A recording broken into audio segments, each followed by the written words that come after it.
विभिन्न राज्य रे पुष्पा 2 फिल्म एवं चर्चार विषय पलटि तेबे पुष्पा 2 रे अभिनय करथिबा अभिनेता अल्लू अर्जुन आज गिरफ होइथिबा जଣା पड़छि। तेबे केउ घटना रे गिरफ हेले ताहा जानिले दर्शक बंधु माने आश्चर्य होई पड़िबे।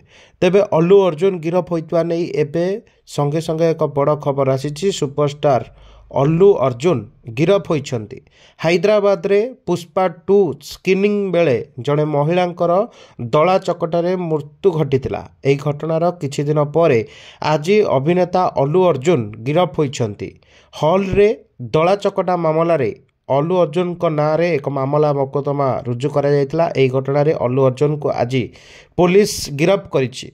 तेबे हैदराबाद एक सिनेमा हॉल रे पुष्पा 2 स्क्रीनिंग बेले एक बड़ दला चकटा घटिथिला। एही दला चकटारे जड़े महिलांकर मृत्यु घटिथिला।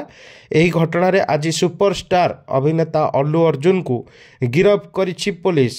एही घटना रे दर्शक माने एवं अल्लू अर्जुन फैन मध्य असंतोष प्रकाश पाइछि।